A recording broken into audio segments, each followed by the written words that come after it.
Were you 40 at that time? You would think after 44 years of marriage that Cora and Paul Atienza would find Valentine's Day to be a celebration for the young at heart. We don't celebrate Valentine's Day. You could ask her, we don't. I don't give her any flowers, nothing.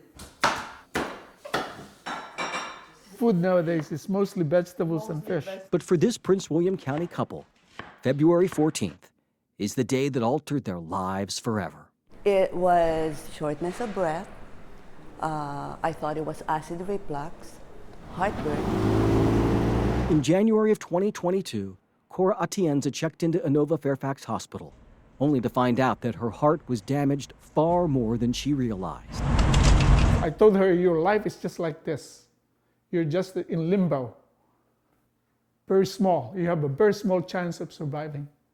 And yet, here we are. As part of the transplant process, we do a lot of testing to understand if a heart transplant's likely to help the patient or not. And while we were going through that evaluation process, she actually suffered a cardiac arrest. Her life now in the hands of doctors who revived her, then placed this 66-year-old on a special machine for 8 days to keep her alive until a new heart arrived. There's a lot of science in heart transplant, and then there's a lot of luck and faith too. You can call it kismet or a coincidence if you'd like, but the day of Corazon's heart transplant was on Valentine's Day. And my name is Corazon, which means heart in Spanish. February 14th? Oh yes, Valentine's Day? Valentine's Day. Isn't that so? Isn't that amazing?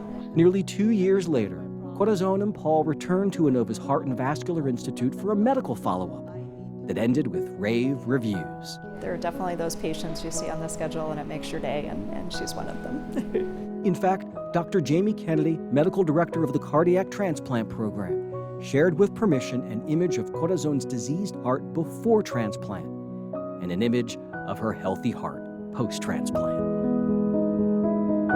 I've got a second chance at life.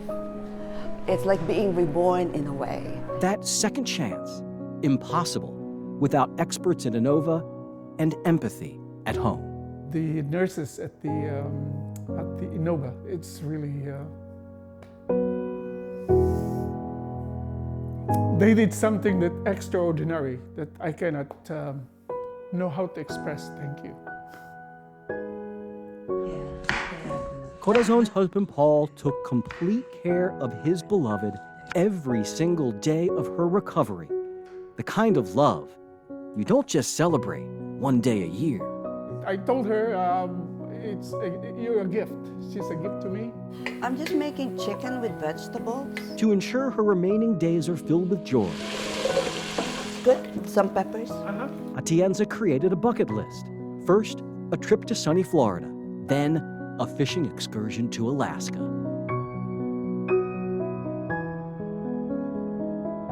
You have to coordinate it with Lito, right? And soon after Valentine's Day, they leave for the Philippines to attend their respective 50th year high school reunions. You see, the Atienzas met when they were only teenagers, now in their mid-60s, in the wake of a love once in limbo. Valentine's Day has transformed into a celebration of life. Valentine's Day is actually Thanksgiving Day for us. Thanksgiving for the miracle, for the blessing from God, from all, the love and support and prayers from our friends and family. I'm Jay Korf for 7 News.